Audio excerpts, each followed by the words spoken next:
No, sorry. Oh, that's new. Get a message up on the screen to say it's now being live streamed. Never used to have that.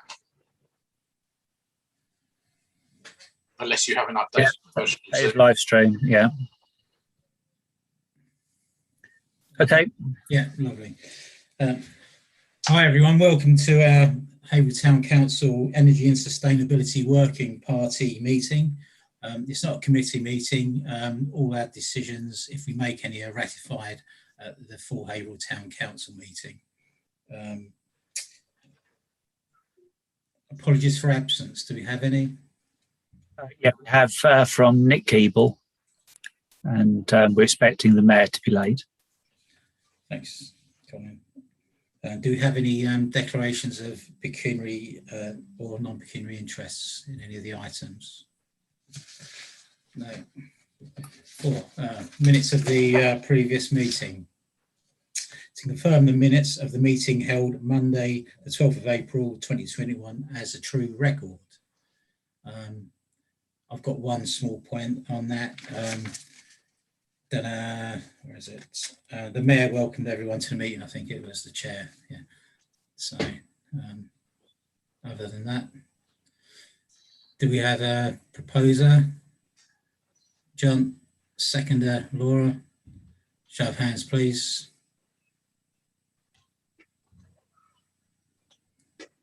Thanks, everyone. Thank you. 5, actions from the previous meeting not on the agenda. Both actions are listed on the agenda. Neither of the people are here to be able to cover it.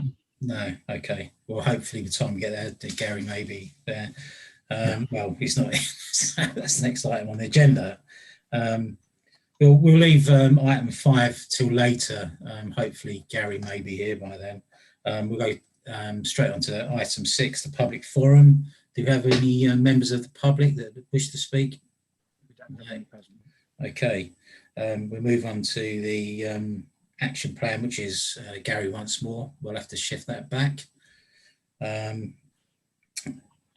Item 8, launch a sustainable Haverhill.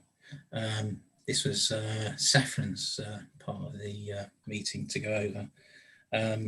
Would you like to go through this, Saffron? If that's okay. Well, did any of you attend the launch or watch it back? Yeah. It went really well. We had a lot of sort of engagement from the public. I think it was 42 people, Colin. No, I think we're up in. We at one point it's up in the 50s. Yeah, 53, I think. Yeah. So good turnout from the public. And obviously we ran the sessions the following week as well, which there was, I think, less people attended. I guess, yeah, the sort of the main launch event was sort of the, how do you call it? Sort of the main sort of part of what we were doing, and sort of got to hear from everyone. Yeah, I thought Chris was a very inspiring speaker, and I like his ethos and his sort of strategy about getting things done, to not be overtly party political or anything like that, just basically to try and get as many people on board to drive strategy forward. And I thought, and he's had a great sense of humour, and to me that's the way to get things done. He really was inspiring speaker. So I don't know if actually could we send a letter of thanks or something like that to the speakers, Colin? Yes, certainly. We have, of course, already thanked them promptly in any case, but yeah, I can write a letter of thanks on behalf of the council. Happy to do that. Yeah, thank you. Yeah. Sorry, Saffron. Yeah. The main thing that sort of come out from the meetings and the sort of follow-up talks, we're hoping to sort of get some tree wardens for Haverhill. That's kind of the big thing that's sort of come out of that. We've already been in talks with a couple of people who are interested in doing that, which is great. I don't know if there's anything else to add there, Colin. Yeah, I think it's actually 5 people have come forward in total for the tree warden stuff. But yeah, I thought the event, it seemed to go well. There was good comments coming through in the chat box in terms of questions, and also people were asking questions in the question bit as well. It was really great that we worked with Salk, who provided the webinar for us, as we don't have that software. Well, at least we don't have that subscription to Zoom, I should say. So that was great, and Salk are really enthused by what we were doing, and it's given an extra impetus to them to actually get on and start the interest group for parish councils in Suffolk who want to work on climate change. As there's a few have done things, and there's probably a few that have announced things but haven't actually done them. But I think that the chance to compare notes will come in very handy.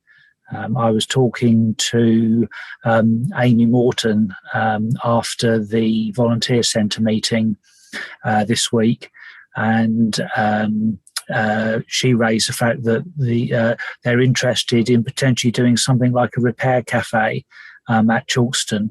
Now, I know Felix have talked about that, but I don't think they've actually done it. But it would be good to kind of compare notes with Felixstowe and see what they found out about it to help River of Life if that is what they decide to go ahead and do. So that would be another useful spin-off for Sustainable Haverhill. I think one thing we probably would need to look at is the sign-up process. I fully accepted that we have our own sign-up process through Spectrix, but I didn't realise it was. I guess it doesn't matter when you're booking a theatre ticket or something like that. It doesn't seem so in your face, but when you're booking a free event about sustainability that we've invited you to, as opposed to you wanting to come to something we've put on, that they had to. There were quite a few hoops to jump through. We have taken down the Duke of Edinburgh bit now in any case, but there were about 3 or 4 steps. I likened it to like kind of going through. You go through passport control into the main airport lounge, and suddenly there's loads of shops and things. I felt like we were kind of selling a lot of things. It's unfortunate we did talk about it, but we couldn't switch it off. And we'd hoped it wouldn't be too intrusive, but I'm not sure whether it was quite intrusive. I don't know what other I know I've talked to John about this. I don't know what other councillors' experiences were of booking tickets for it, whether they felt it was intrusive or not. I didn't particularly notice it. I mean, it was a while ago now, and my memory isn't great, but if you hadn't said that, it wasn't something that jumped out at me personally. We've had no public complaints at all. Whether I was just being sensitive, I don't know. Tony? Yeah, I was going to say, does it collect data around who sort of engaged the first page to the last page? Is there a drop? I don't know. Or anything like that? No. I don't know. I'll ask Sarah whether it does do that. It was to collect data was the reason we put it through there. But I don't know whether it can tell us whether there were people dropped off through. As I say, we didn't get any complaints from the public, but obviously myself and John, I suppose we were kind of very conscious of the process and thinking about it, and perhaps therefore we were sensitized. But I don't know, but if other people weren't, that's good news.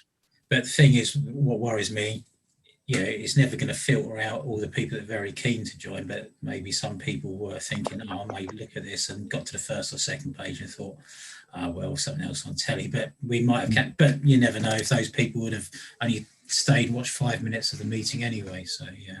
Well, that's true enough. The people who joined stayed actually for the whole meeting. There were very few people dropped off. Yeah, it was a good meeting, to be fair. It was a good meeting. Yeah, John, sorry.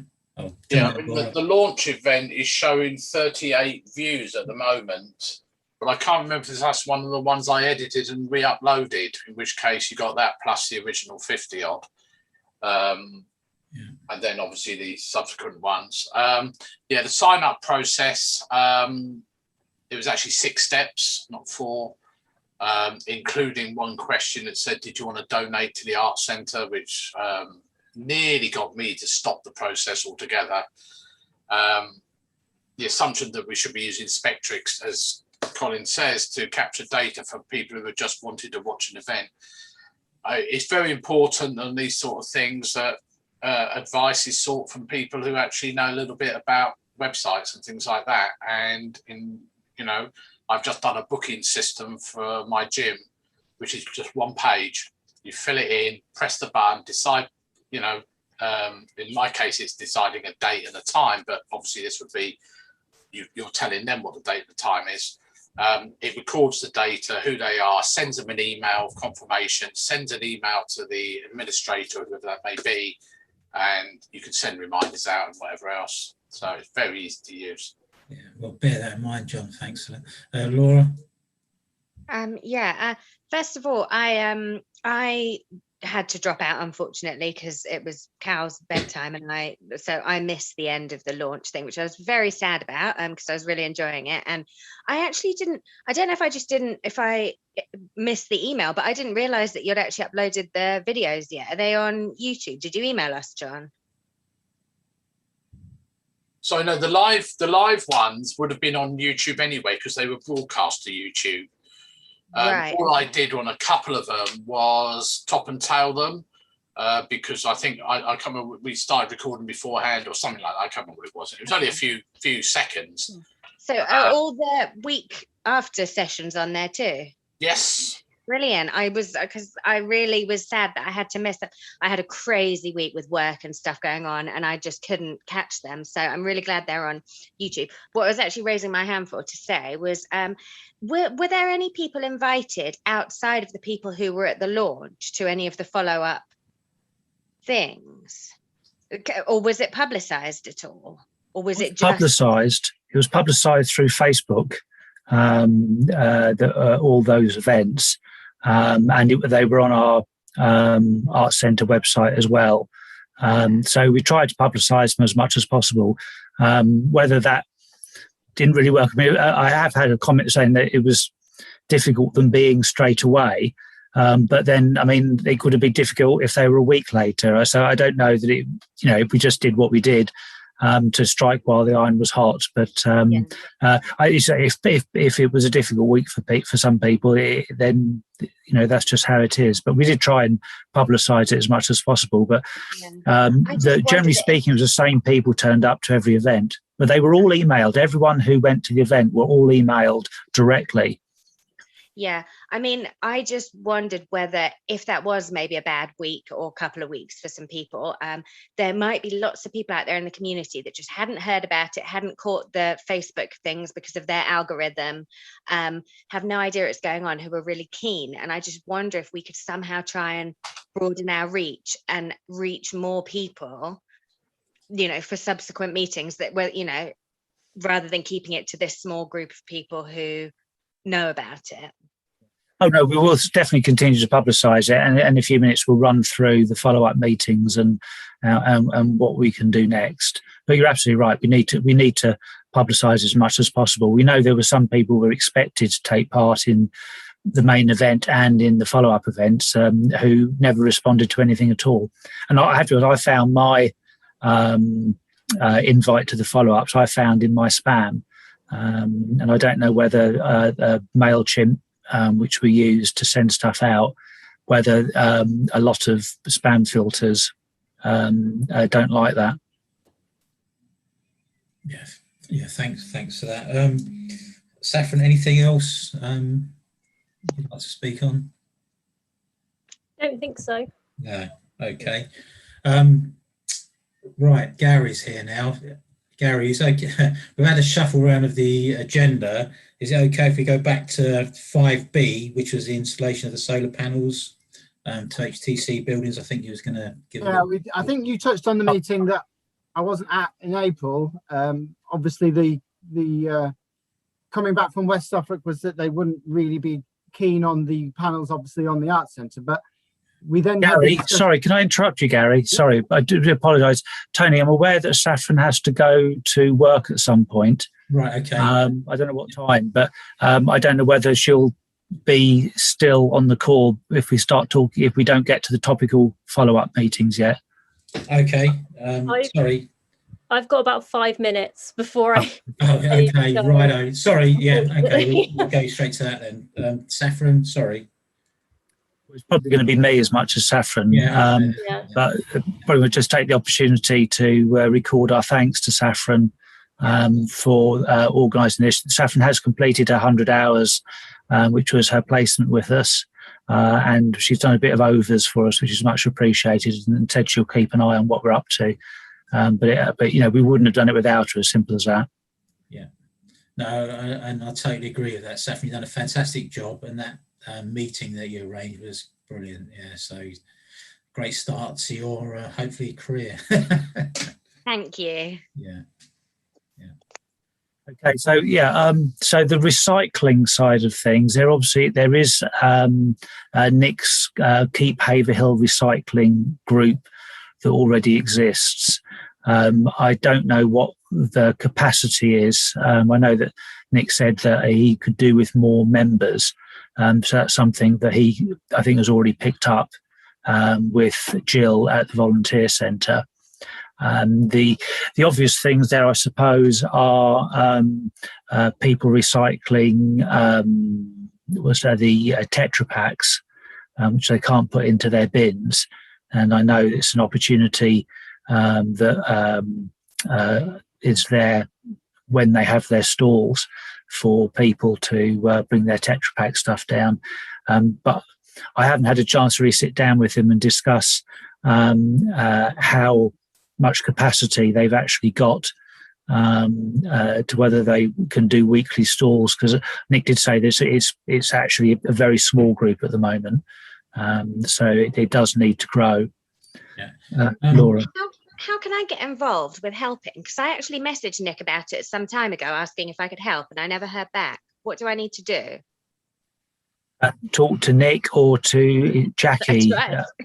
All right. Or who? Well, try Jackie on their Facebook page. She's down as one of their moderators, if that's the right word for it. Yeah, I'll put something on there. Thanks.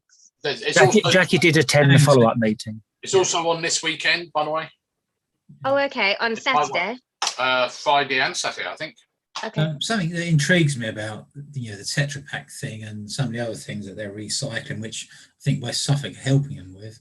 Why is it that they can recycle this stuff for people that bring it down to the town centre or whatever Nick collects, but they can't do it for the general public? I don't understand what's going on there. Sorry, Saffron. I think there's only one Tetra Pak recycling facility in the whole country, so it has to kind of sort of be sent to a specific place to be sent off to there. That's at least my understanding. At least where I live, you have to take it to the local dump to recycle your Tetra Pak. I think TerraCycle do take it as well, but it's just not. It's very difficult to recycle. I think that's what makes it a problem. That's right. The contract with the roadside collections for recycling is very limiting. If you actually look at what you can put into a recycling bin, anything else that's recyclable, you need to take yourself to the household waste recycling centre, where a whole load more things are recycled, but they can't cope with them going into the bin. And that's not the contract. The contract that they have with whoever's doing the recycling stuff, and John will know this, they haven't included Tetra Paks anymore. I guess it's probably the machinery, technical on the machinery. Yeah, thank you, John. Very quickly, I mean, they apparently revamped the place at Great Blakenham where all the recycling takes place about 2 years ago, and as part of that, the machinery, all the new machinery. I think you and I were on that visit, weren't we? Yeah. When we got filthy dirty and everything else. Apparently, it's all cleaned up, so they tell me. And that it can't cope with, as Saffron said, there's one place in the whole country that does it. So West Suffolk, as I understand it, are helping Nick with the bins and that sort of stuff, but they're not physically taking that rubbish, that recycled material away. That's what Nick is organising. Yeah, no, thanks for that. Lizzie, sorry. Yeah, I was just thinking about the blister packs. I know he collects the blister packs on the thing as well. I take it they can't be put in a normal recycling bin then normally. Okay, that's fine. No, I just wanted to confirm that because I was a bit unsure. But yeah, it's I assume it's a similar sort of situation as the Tetra Packs. They probably only recycle them in certain places. Yeah. Specialists have to be collected differently. I don't know whether anything's changed, but if I remember rightly, that the recycling place, that when all the rubbish is dumped in the first container ready to be taken up into the recycling centre, there's, I think, is it a 4-inch grid? And basically anything smaller than 4 inches falls out the bottom and goes to energy from waste anyway. So most blister packs would simply fall straight through the grid. So if you screw something up very small into your recycling, it'll fall straight through the grid. You need to keep it fairly big. Okay. Yeah, I don't think it's 4 inches, but yeah, it's a similar process at Great Blakenham. So they take all the cardboard out first. Maybe it's time to arrange another visit over there, because to be fair, we did go over there. I mean, the energy from waste facility was amazing. As Laura said before, though, it's putting a lot of CO2 up into the atmosphere, which isn't a great thing. But not putting any CO2 into the atmosphere. No, I don't think it is, Tony. It's no CO2 at all. No, it's scrubbing. No, it's vapor. Water vapor is the only thing leaving. They would be closed down if anything else went up that chimney. So where does the hundreds and hundreds of tons of CO2 go to? It's all captured and ends up as powder that comes out the bottom. They turn it into as a clinker product. Yeah, road building stuff. Yeah. No, I don't think so, it wasn't the CO2 thing that I said. No. What I said was that that Friends of the Earth campaign against incineration, because they said that that a lot of stuff that could be recyclable ends up incinerated, and that because of that the costs outweigh the benefits, because it ends up. Alan? Yeah. Sorry, Alan? Sorry, we can't hear you, Alan, for some reason. Sorry, I've muted myself, even though I wasn't appearing to be muted. Yeah. I thought I'd asked at the recycling follow-up meeting, was there any carbon capture? Because that was a concern to me at the time, and I was told that no one knew, or at least the speaker didn't know, but you're assuring me that, in fact, John, you're assuring me that it really is captured. I went round there, and that was one of the things that, I thought, because it all depended on, a lot of it was hoping for the tomato growing system that they was going to put in the greenhouses, which is now installed apparently. But at the time, I think a lot of CO2 was actually going up the chimney, I'm sure, because I mean the pile of clinker that came out the bottom, there was burning a phenomenal amount of stuff while we was there, and there was only a small pile of this clinker that was coming out. So, I don't know. Sorry, Saffron. Oh, Saffron's gone, is she? Saffron's gone now. I'm sure that when I did that tour, that the manager of the site who was showing us around said everything was scrubbed out, and it was only water vapor going up there.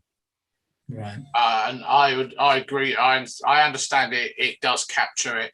We didn't see a lot there because, we did see a lot there, Tony. We saw like wheel hubs and bricks and God knows what else had been through the system, because that's what people put in their black bins. And I agree with what Laura was saying is, it costs up, what did we say, about £100 a tonne to burn the stuff up there, because it's not only the material, but they add diesel to it and a couple of other things to ensure it gets up to the 800, 900 degree temperature, whatever the figure was. Yeah.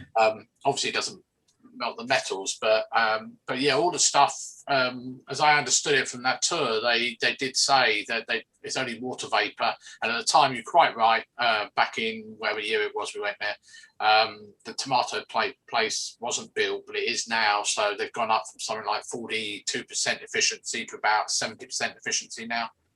Yeah, so it's a lot better, because obviously using waste heat.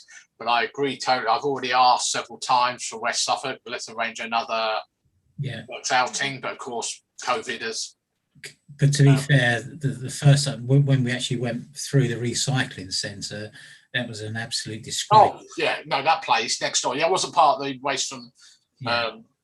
These poor, mainly East Europeans working in there, and it was absolutely like hell on earth. And the woman said, "But no one else wants to work in there." And I thought, no it was PPE absolutely disgraceful. I believe that's all changed now. They've done a lot more mechanical recycling. It was like going into 1920s Yeah. vision of work in hell, to be fair, you know. I Yeah. just felt sorry for these poor people. They didn't seem to have any voice whatsoever. And it was, you know, anyway. Well, they did, but the trouble was, very not digressing, Tony, was the fact that they said they didn't want to wear PPE, and the manager said, "Okay." Exactly. You know. Yeah. Right. If Vicky wants to put down an action point for me, I'll make contact with I know it's Viridor for one of them. Whether it's for both of them, I don't know. Suez is the other one. Suez and Viridor to see if we can do the tours. Yeah, that'd be brilliant. That'd be great if you could. Yeah, please. And especially if you can get to go around the turbines and all that sort of stuff. Yeah, Alan. Not just the quick visitors tour, but the actual proper tour. Yeah, Alan. Thank you, Tony. I'm just a bit perplexed that the efficiency can be as high as getting up into the 70% department, because my simple-minded version of chemistry is that a lot of the energy you get is by oxidizing carbon and chucking carbon dioxide up the chimney. If you're not going to do that, I would have thought, from a very simple-minded chemical point of view, without knowing exactly what the clinkerization or the capture process is and the clinkerization is, I would have thought you'd suddenly had to put back in 30% of what you just won in the way of energy in order to capture the carbon again. So, I mean, perhaps that's why it's 70, not 80. But just like a bit of confirmation on like how expensive is it's a good thing to be doing the carbon capture, but how expensive is that in terms of energy that we would otherwise be recoverable?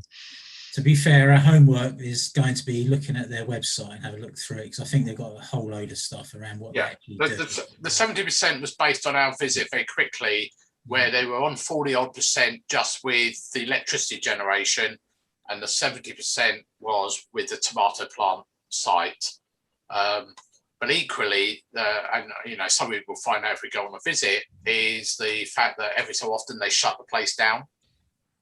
So there's nothing happening at that point, which overall the energy might be substantially less because they shut down every so often. Yeah, thanks, John. Should we move on to the next item on that, Colin? So that's recycling, sustainable living. That Kirsten did that. That got quite a lot of chatter going. I suspect that is going to end up as basically a face of probably the main engine of the Sustainable Haverhill Facebook page, where people just simply swapping sustainability tips.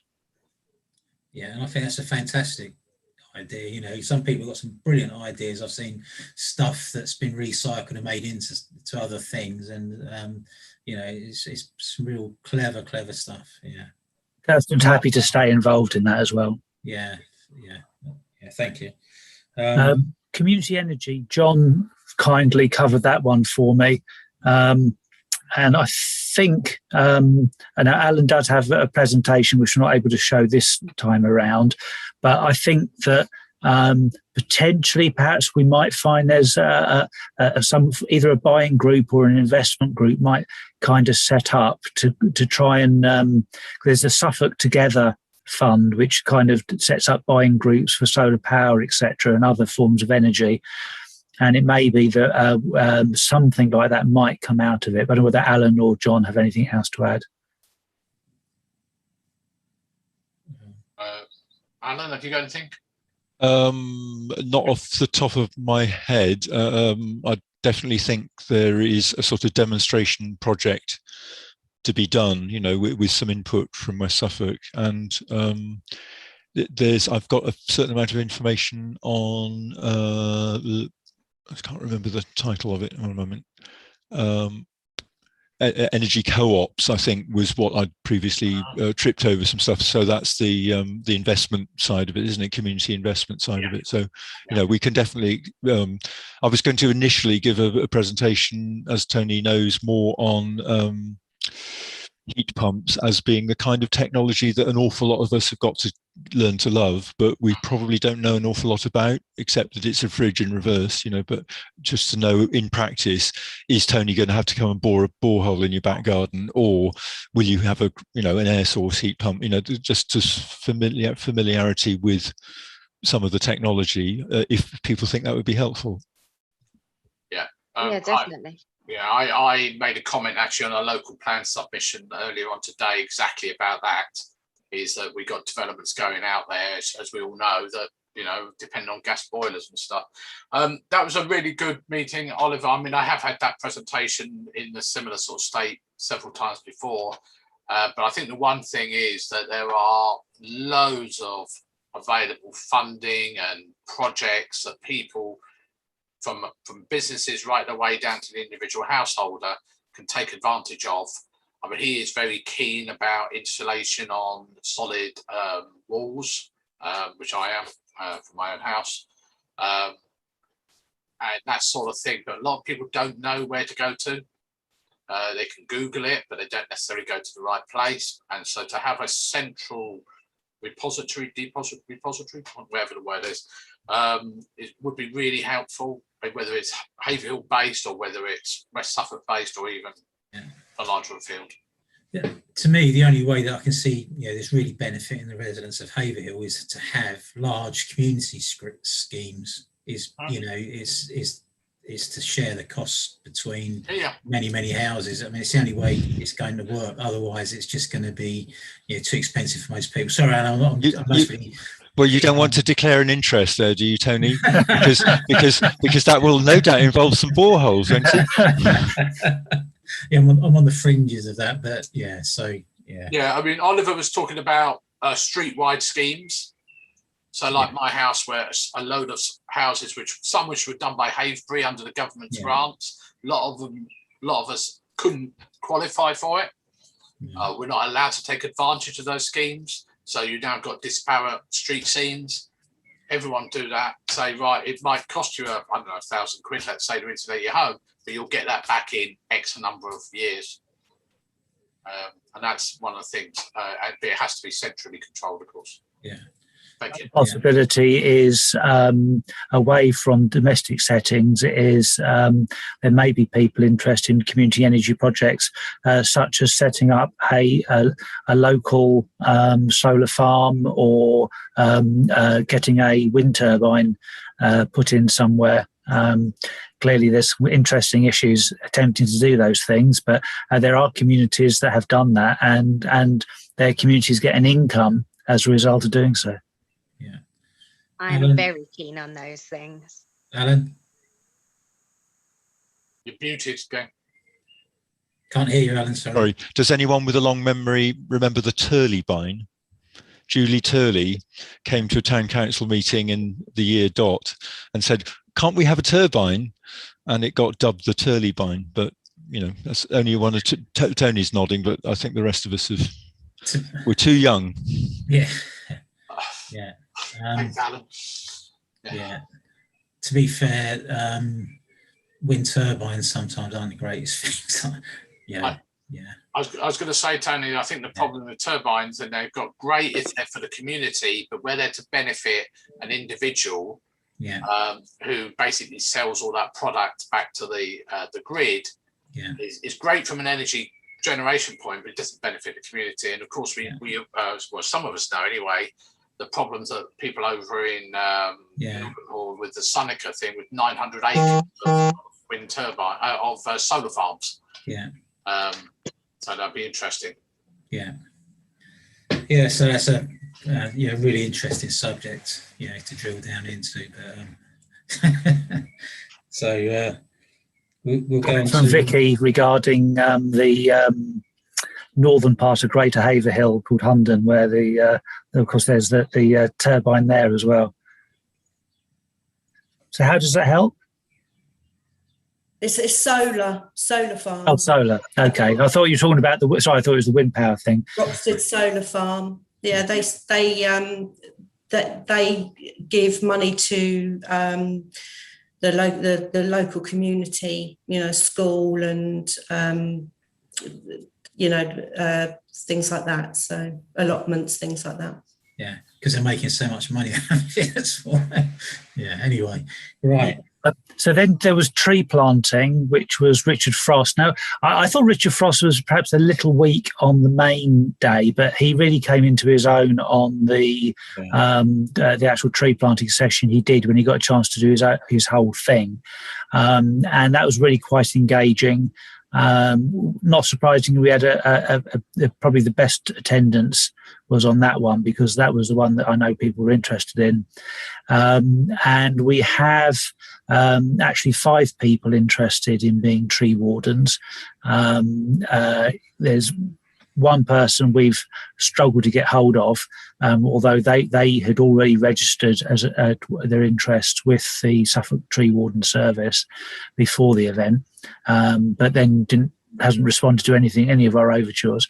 And one of them is wanting to be a coordinator because they don't think they are physically going to be able to get out and plant trees, but that's yet to be seen. And Saf, I'm probably thinking 3, but in fact there's 5 people. I've spoken to Christine Williams over at East Town Park, and she's really interested, and I've asked if we can possibly use their meeting area for doing a training course, because obviously you then got East Town Park with all the trees in it, which is nice and convenient. And Francis Genoway, who is the coordinator of Suffolk Tree Warden Service, is interested in coming down and running a introductory session for tree wardens.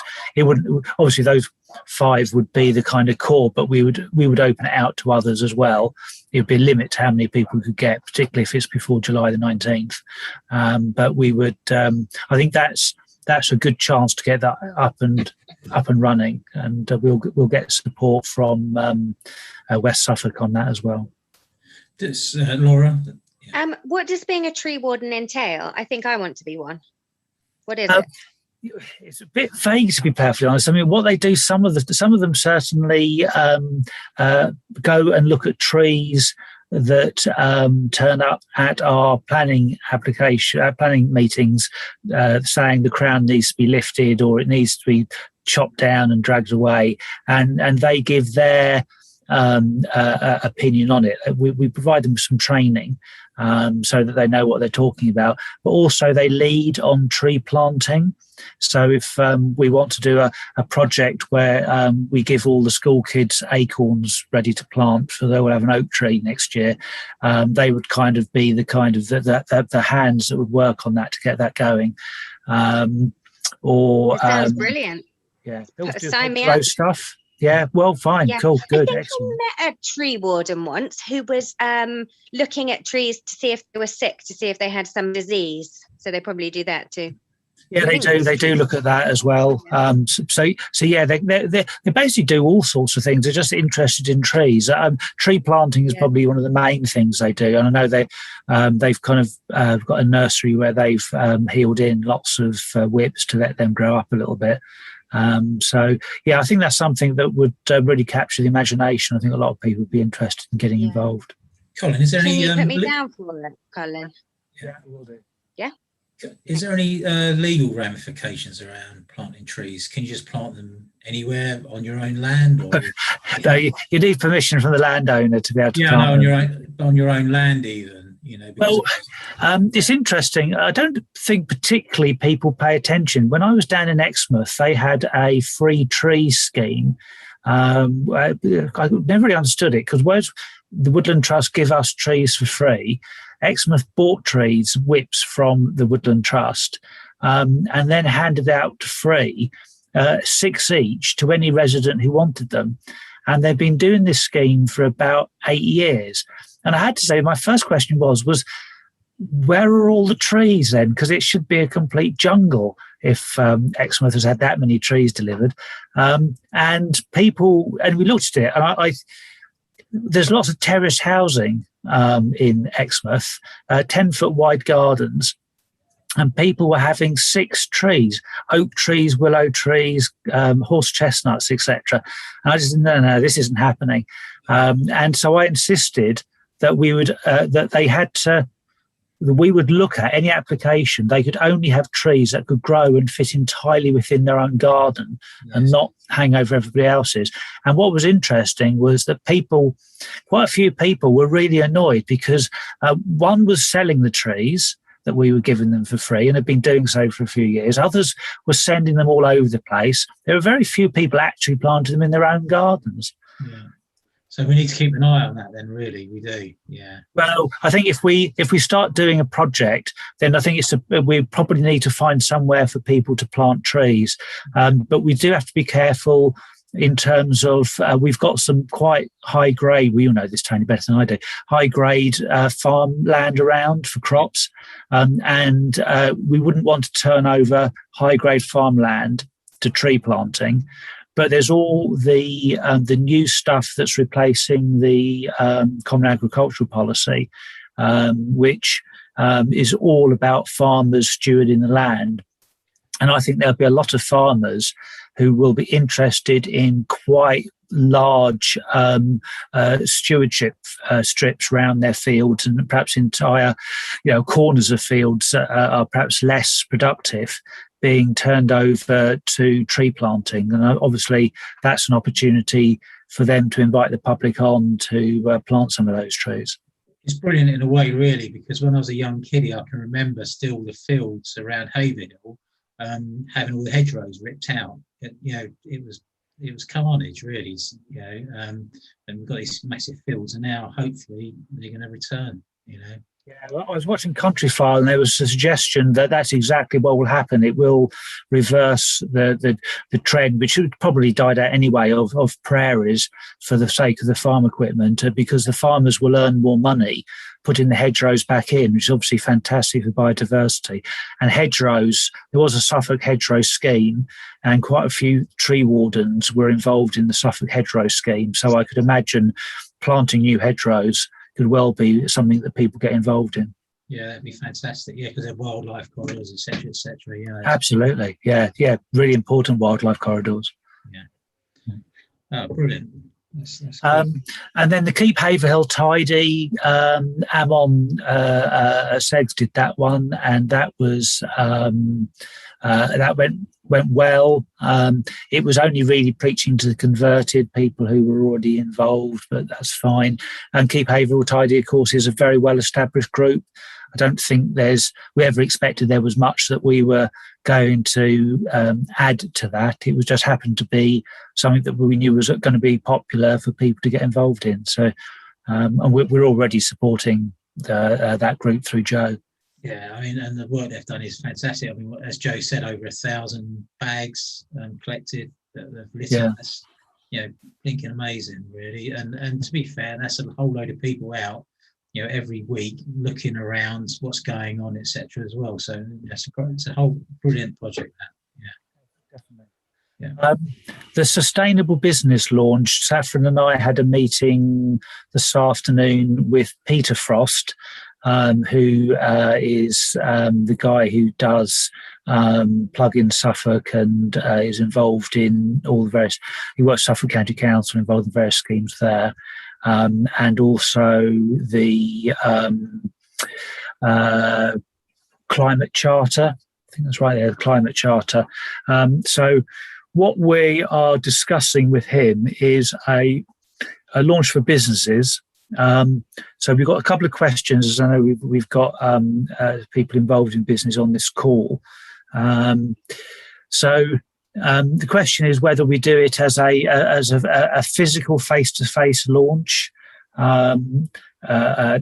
have an event just near Newmarket on the 1st of July anyway. But we think whether it be a physical one or whether business people are likely to find it easier to be an online meeting.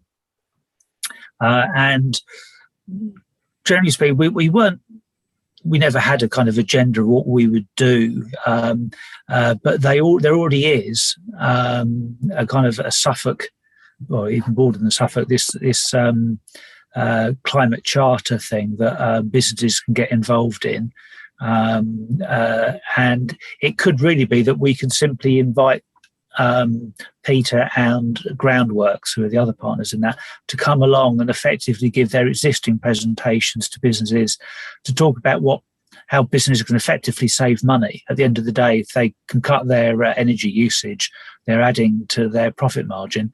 So that it's a straight kind of transactional meeting that it presents what the climate charter is about, what are the advantages to businesses signing up, and what businesses can do to improve their green credentials. But obviously, I know John's done a lot of stuff on this already, and Tony, you're self-employed businessman as well. So I thought it'd be useful just to hear from the councillors what you all thought of the best way to go ahead. John, first or? Well, yeah, I saw Liz with her hand up earlier. Oh, sorry, Liz. Sorry, I missed you. So that was just to mention on the previous one where we keep Haverhill tidy, is that we've also got a project in the South Ward called Keep Clements Clean going on, and I believe they are linking up with Keep Haverhill tidy. But just to sort of let you know that project is coming along, and I'll be judging the posters that the kids in the schools are coming up with, that try and stop the fly tipping or to encourage recycling as well. So it's just really just to let you know that that's going on as well, really. Okay. Yeah, thanks for that, Liz. Yeah, brilliant. From personal experience, businesses are probably need to be handheld, dragged to the trough, as it were. They moan about energy costs but do nothing about it other than renegotiating their rates with gas, electric companies or whoever. My own business is the same, although we did go ahead with the solar panel scheme from the West Suffolk, and that has saved us a hell of a lot of money. Equally, we've done the LED install of our own back. We never got any grants or anything like that. But there's loads of grants that Oliver in Will King has told us about before. He didn't actually mention them on the town council one, for businesses. Silly things like air hand dryers, not having to use paper towels, all that sort of stuff. There's loads of grants. So it'd be interesting if you can try and drag those people to the trough. And I wonder whether it would be actually more of a case of being a bit more proactive and actually sending stuff to the businesses first and say, look, here's a presentation or whatever it might be, online, online presentation, Oliver or whoever can get involved. If you want to watch it, great. If you wanted more information, this is where you come to. That's my personal view anyway. Yeah, I would somewhat agree with what John says, but I mean, I think to look on the positive side is to emphasise, that there is better ways of doing stuff, and most people nowadays, people have changed and businesses have changed over the last few years. Things that were acceptable, even 10 years ago, they wouldn't dream of doing nowadays. So that's an education thing. I think I've frozen. So, as John says, if you can make something simple so that businesses can interact with it, say i.e. viewing a web meeting or something like that, because businessmen are generally quite busy people, especially self-employed at my level. You run around trying to catch a towel most of the time, so you've got to make something succinct and to the point if we can, but also to emphasize the opportunities as well. It's similar to what I do, whereas at one time it was mainly we do our site investigation business, which we've done for years, and the water well drilling, but the heat pump side of things. I mean, we did our first one back in the mid 90s. It's for National Trust up in Norfolk. That's a trial. I think it was one of the first in the country at the time, and it was something that was sort of unheard of, and it was all sort of, wow, you can use water from the ground to heat this holiday cottage, and they do it in Canada and such like. So, but with time, that's something that's coming more and more to the fore.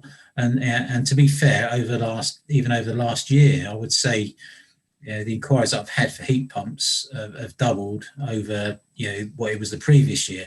The only thing, I would say that does concern me is all for very wealthy people. It's not for Joe Broggs who's got a, 4-bedroom house, in Haverhill. It's generally, for people that, they're willing to spend a lot of money. But that's the only concerning thing, for me about it. But as I say, from the business side of things, we've got to really try and, get people hooked in, that there is, world's changing, people are changing, people don't want to see the environment damaged, and there is opportunities with it as well. A lot of people, businesses, big, larger businesses have taken advantage over the last 20 years because they've offshored their work to India, to China, where there's very, very cheap energy, etc. I don't know, what we could do about that, but I'm just saying is that if we could just emphasise, the opportunities here, I think that'd be the way, the way forward, and make it short and sharp and to the point. Really, anything we could do. So what I'm hearing is that online, and possibly something then is either online that they can just watch when they want to, or if we have to create it, then obviously we'll record it and they can then watch it at their leisure. Yeah. But also emphasising positives. One thing that Peter did say is that Suffolk County Council, the co-op, etc., are all actually now specifying that people who want to supply to them or be contractors with them need to demonstrate their green credentials, and that's something that actually, in terms of unlocking opportunities for businesses, will probably become more and more to the fore, where the big organisations, particularly the public sector, won't contract you if you can't demonstrate that you are actually sustainable yourselves. Yeah, that's great. But the thing is, as well, is that you've got to encourage a smaller business. There's got to be a lot of, carrot as well, to try and, help small businesses evolve, not just say, because what will happen is you just get the larger firms will just step into that gap and squeeze out the smaller guys. That's what always happens. The more rules and regulations that come into place, it just squeezes out the small family businesses. So, I'm 100% behind it, but the way it's done is it's got to be, a lot of carrot and try and bring small local companies, etc., in on board, because otherwise you just come down with a big edict, and what happens is all the small little family builders or whatever, they just go by the wayside, and you'll get the larger medium companies just step into the vacuum and say, oh, we've got a climate officer, we can tick all the boxes, etc., and we're in. So I was surprised, actually, the climate change, this climate charter, and there's a cost associated with it, and it's surprising that it's £700 for a micro business, and I think £900 for a big business. I'm thinking, well, that doesn't sound very equitable, does it?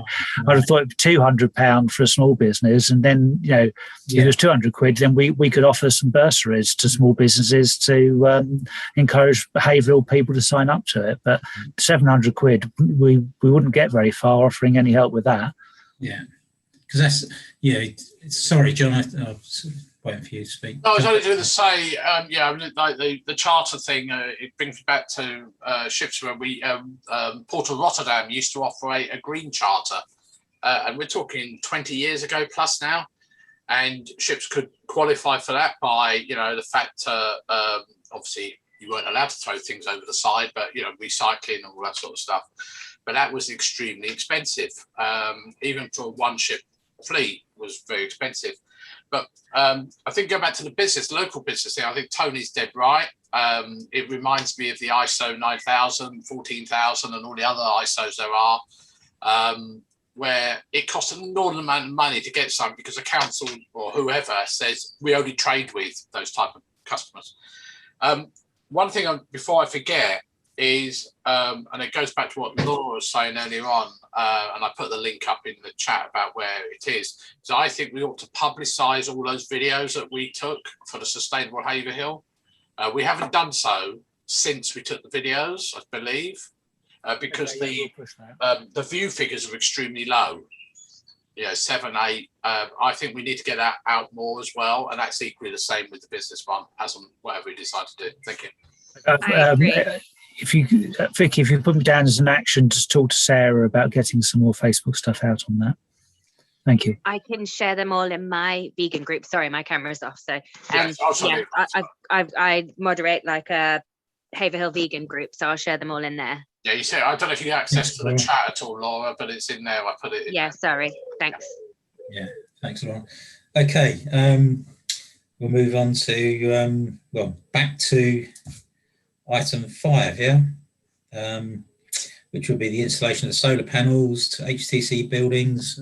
Gary, you started. Give us a little update on that. Yeah, obviously we had the knockback from West Suffolk vis-a-vis the town, the Arts Centre from West Suffolk about that. I did mean to go back to them and speak to them about the potentiality of, there was a suggestion we could have them in the moat, the courtyard in the building.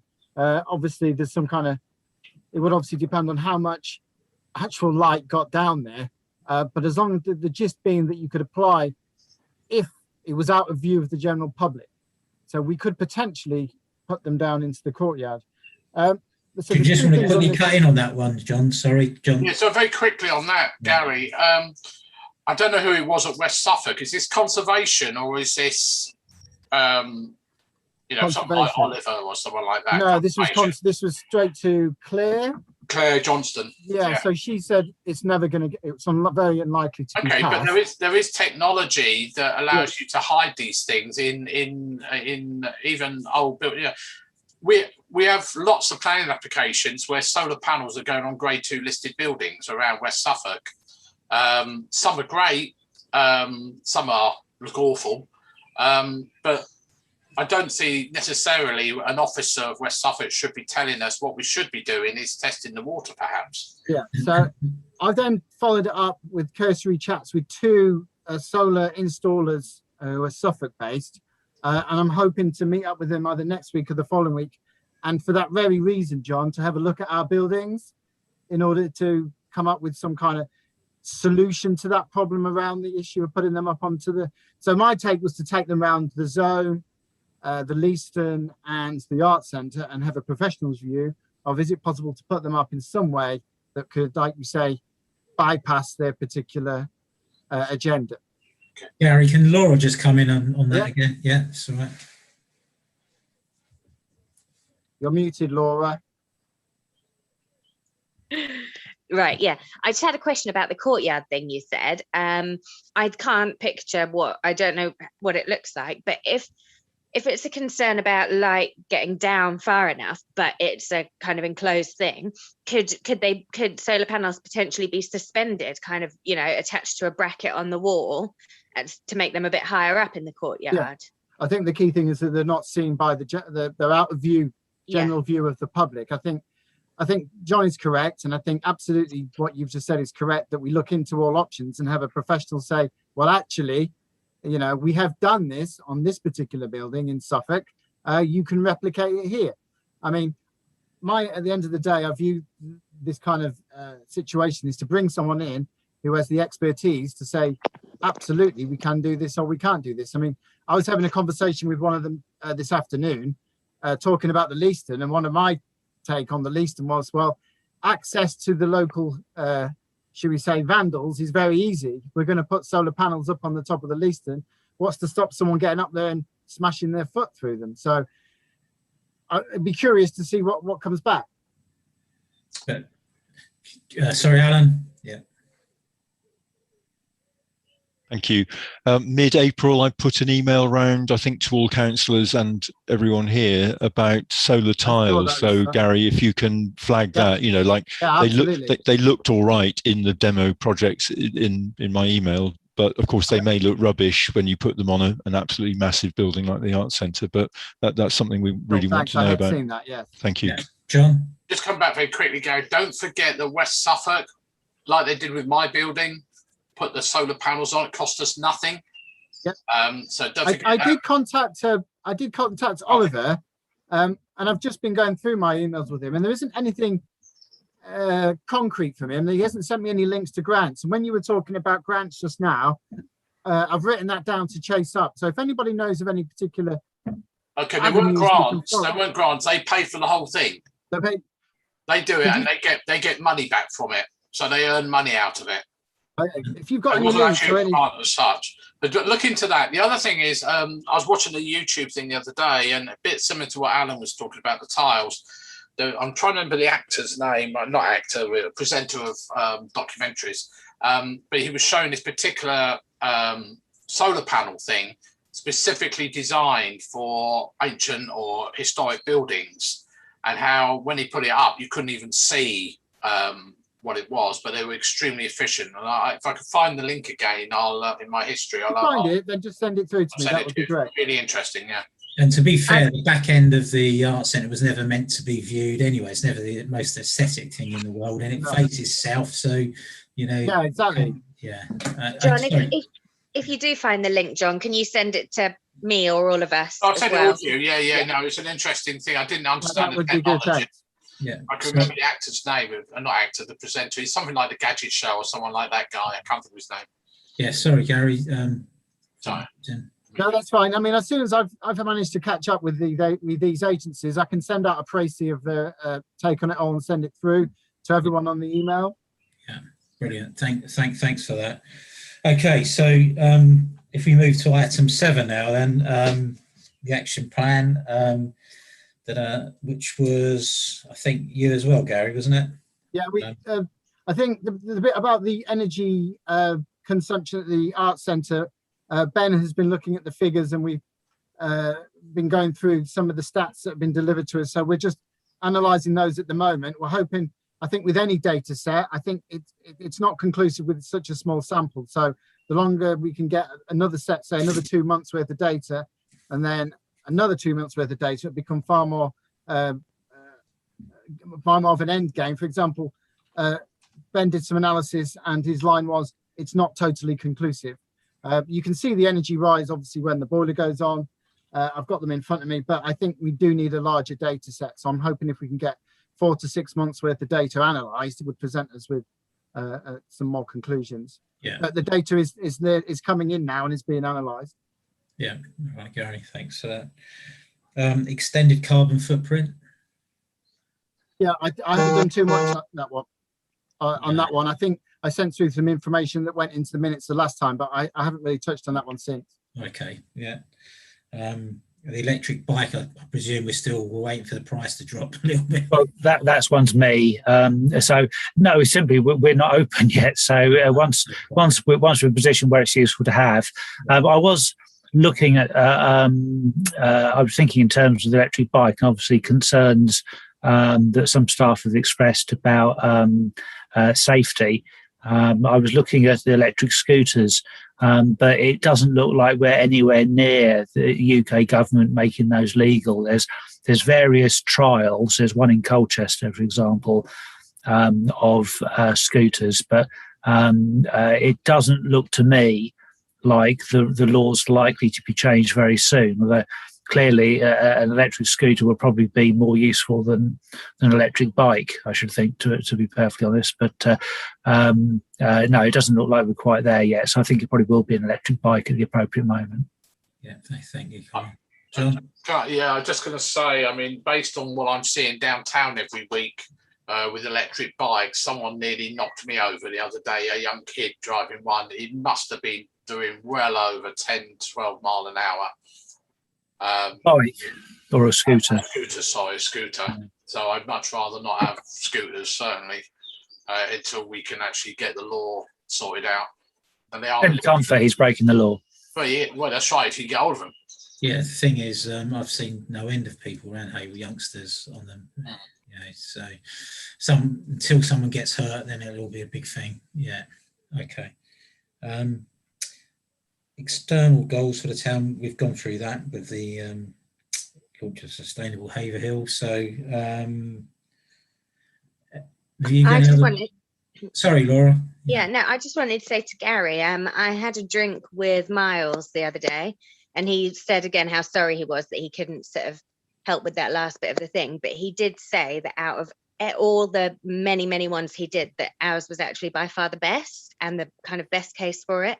So he said to tell you and, you know, everyone to please keep that, you know, that he reckons that it's like a really good thing. And, you know, when the next round comes, be ready for it. Yeah. So I just wanted to pass that on. Well, Thank you. That's cross good to fingers, hear. Laura. Yeah, cross fingers. All right. Thanks for that then, Gary. So now we move on to the sustainable transport. I think we had that meeting. Would you like to just give everyone a briefing, Colin? Yeah, we had a meeting with Simon and with now who else was in the meeting? The lady, I'm trying to remember her name. Let's get the thing up. I've worked with her for years. Let's have a look. Sustainability.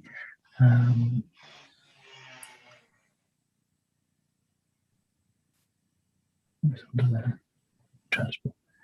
Susan Davey and Simon Barnett were the people who were included.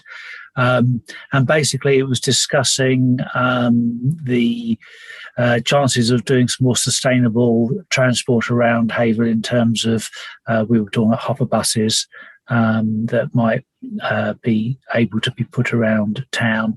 And what they've said is the first starting point really is that we need to do a basically a survey to get an idea of the data on travel surveys, etc. And I've had a email from Richard Carlton, who is another one of their colleagues within the public transport section, sending through some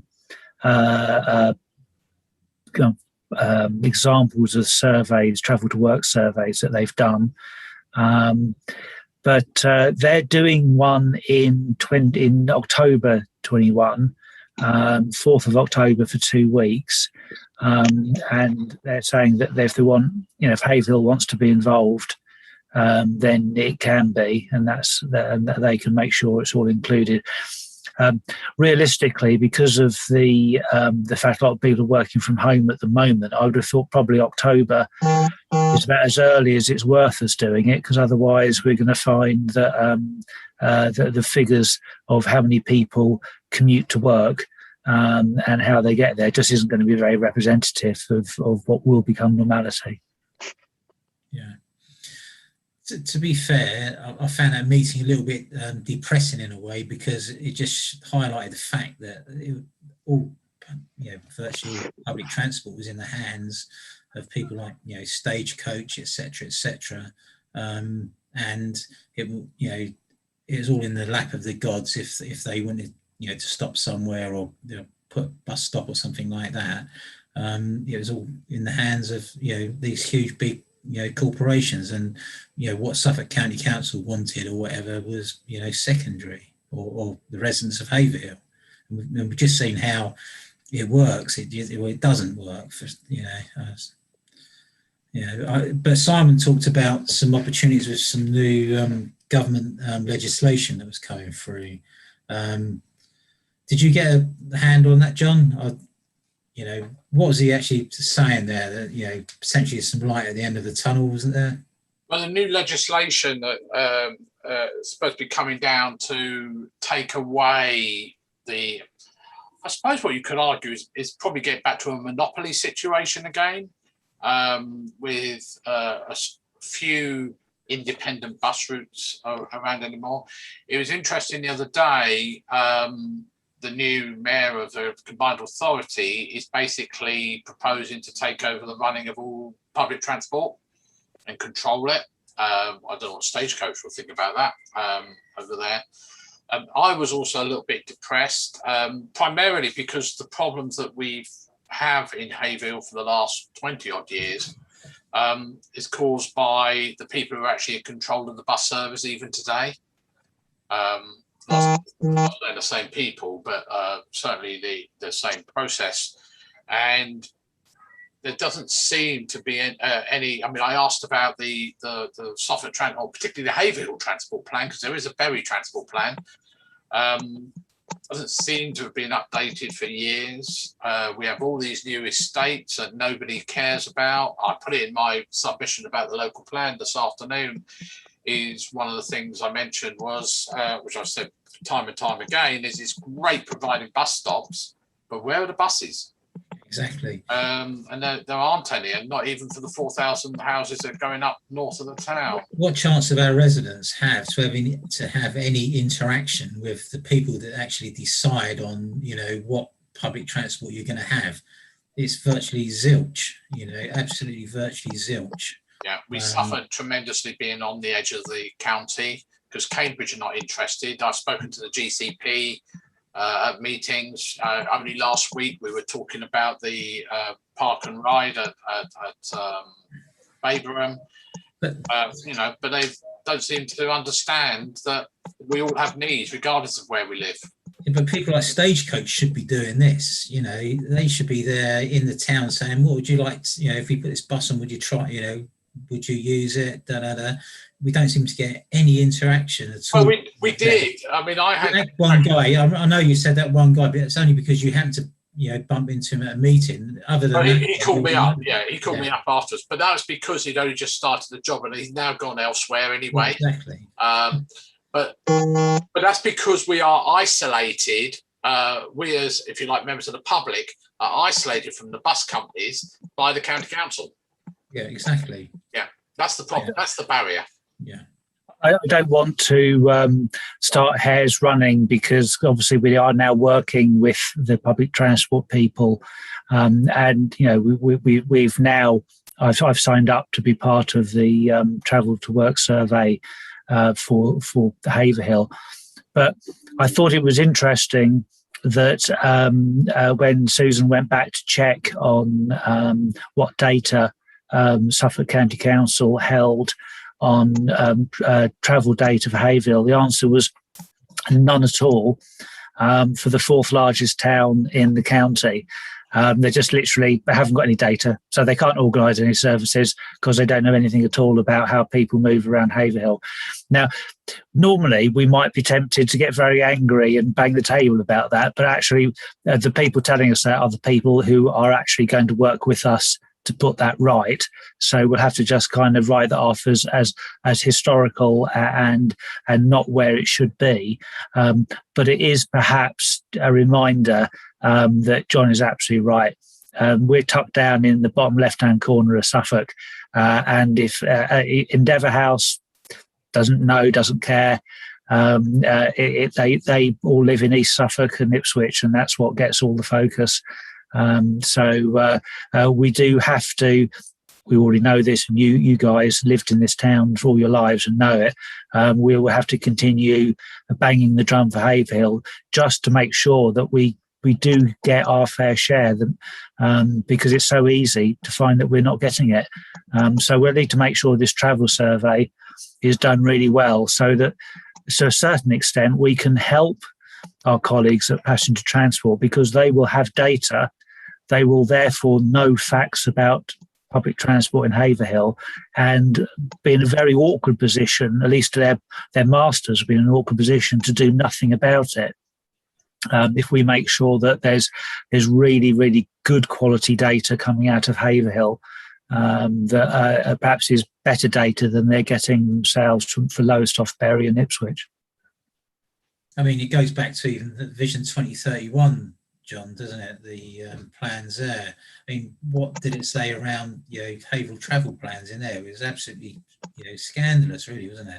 Yeah, it is a problem, but I think based on what Colin was just saying, and I think it's right, but it was interesting when at that GCP meeting, one of the things I said about how do you know, Mr. GCP, where somebody comes from? How many people? Yes, you can get stats from the 13 bus service, but you don't know where any of those people are coming from or where they're going to, and what they're doing when they get there. They may be shopping, business, whatever it might be. But also trying to encourage the car user to go to public transport. Again, even more relevant is the fact they don't know where those cars come from, because they only did the survey from the Suffolk border. They didn't get Suffolk. It wasn't their fault. It was Suffolk County Council would not engage with them, because we have this like the Berlin brick wall called the boundary between us and Cambridge, and I don't know what the solution to that is. Even with parliamentary changes, it ain't going to change. So it is very important, but somehow we find out where people want to get to from A to B. There is obviously the traffic survey, but it's not up to us to fill that in. That's obviously up to all the people who need to get from A to B to complete as well. Use Google. So, Google Analytics on the Android machines. Isn't that what people use now instead of those? The Google stuff? Yes, that's right. Rather than ANPR, but they rely on that, and they assume that people have got their phones on and all this sort of stuff. Now, a lot of people will, of course, but yeah, I mean, a lot of people turn their tracking off on phones. You can't rely on it 100%, and equally, you're not necessarily picking up those people who are on the buses, like we were saying earlier on, where Stagecoach know that they get on at stop A and get off at stop B, but they don't know what they do afterwards. If they're getting off at the Baberham Science Park, then obviously they're presumably working there. And that's what the problem with the GCP stats are. They've really not analysed the data. They've just purely used ANPR data. They've ignored all the people who get there by other means. Yeah, to be fair, slightly off the subject, it might be a good idea for a future item on the Haverhill area forum. I know we haven't had one for a long time, but to get the new mayor, if we can try and get hold of the new mayor, that'd be really interesting to have to be able to have a chat with him, talk about his transport plans, because it looks like they're all up in the air again at the moment, and just to sort of try and push Haverhill's case. Yeah. Liz wants us. Oh, sorry, Liz. You're holding your hand up to your window. You can't see it very. That's okay. Good. Sorry. That's fine. Yeah, when I visited the epicentre a few weeks ago, while I was speaking to the people there, and public transport was a really big issue for them. When they've had people come and make inquiries about renting office space, etc. When they've looked into the public transport aspect, then plans have sort of dropped out. So it is a bit of an issue, and I wonder whether we can include the businesses such as those, like people that run the epicentre, to have these discussions with, as part of the transport plan or any transport plan that we put together. And also, when years ago, I know the supermarkets used to be involved in providing free buses. I don't know whether they can do something similar. I mean, it might not be free, but if they can provide some bus service, community bus service, that that would help out as well. So that's my thoughts on it anyway. Yeah, thanks, Liz. They do in Bury, by the way, Liz. Tesco's and Bury do it. Yeah. So including these businesses in the discussions, I think, would be an idea. Maybe it's worthwhile. Yeah, talking to Tesco's and Sainsbury's. Okay. I think did Laura have her hand up? Sorry, Tony. No, sorry. Oh, sorry. I didn't. I was just stretching. Sorry. Oh, okay, sorry. Okay. Okay. That's item number 10 now. Items for next meeting. Has anyone got any suggestions? I know we've got Alan. Hopefully he's going to do his presentation. I don't know if anyone else has got any ideas for future meetings. No, I mean, I'm going to meet up with these two agencies so I can feed back them. Yeah, brilliant. Thanks, Gary. I don't know if this has been sort of discussed elsewhere, but there was the whole thing with all the people complaining on Facebook about the fact that the grass hasn't been cut for No Mow May and all of that, which obviously is a really, really good thing for wildlife and bees and all the rest of it. And I don't know, does anyone know what the plans are? Is everything going to go back to being really short now, or is some stuff going to be kept long? Quite a lot of the areas where they're not obviously needed will be left to go to nature, if you like, if that's the right word to use. People are complaining, they forget that we've had periods of wet weather, we've obviously had COVID. Unfortunately, a lot of people are not willing to help themselves either, you know, self-help. A lot of the land is not, and they blame the council, but a lot of the land is actually owned by Haverhill. And Haverhill are going around cutting it. I mean, I have made the comment, I think they need to sharpen their shears, as it were, because I thought the quality of the cutting was bad. Also, from a West Suffolk point of view, they've got 2 machines to do the whole of Haverhill. And of course, the grass has grown tremendously because we had very hot weather, then wet weather, now we got hot weather again. I mean, I only cut mine 2 days ago and it's already about 2 inches high already.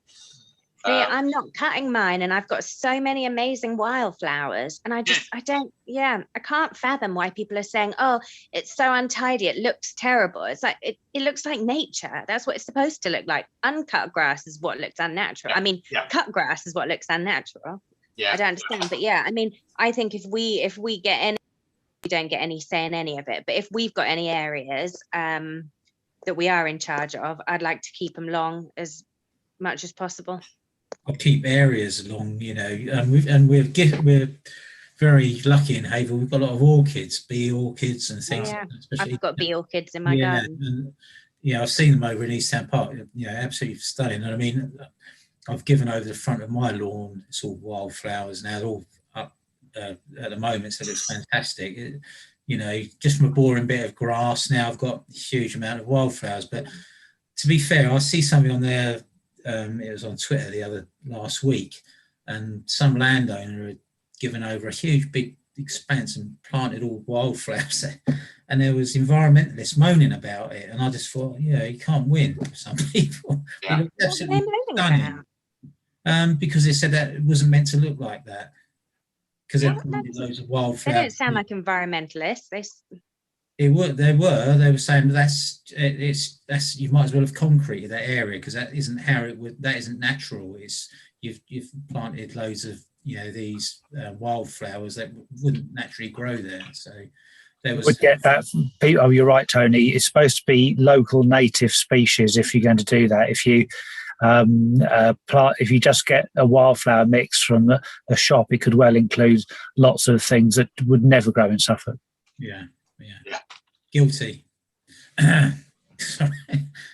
I thought I was doing that sort of thing, and I mean, to be fair, I've had loads of bees and, it's been really good. I've enjoyed it, Some of the public areas do need to be cut because of litter and potential drug paraphernalia, etc. It's very difficult to spot in the long grass as well as dog mess. So there will be some cutting certainly still going on, but Suffolk County Council will be very happy with No Mow May. I think they'd be quite happy with No Mow 21st century rather than cut anything ever again. But we do have to do cutting some of the stuff in Haverhill because of rubbish, but also because, for instance, the zone, we'll need to cut a section because it needs to be clear of our air conditioning units, and also there's an emergency escape route along the grass, so that has to be cut short. But Sandra maintains the slopes around the zone so that they are wild and they're not cut. But we will cut bits, and we'll need to cut around the Leyston because of vermin.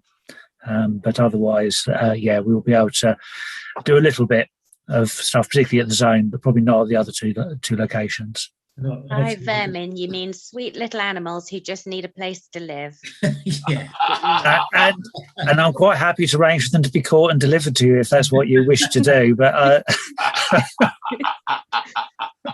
But no, we've got Chalkston playing fields as well, so that's a great opportunity. Fantastic. Okay, date of next meeting, and you're going to think of that one, Colin? I think probably in due course. It'd probably be September now, I should think.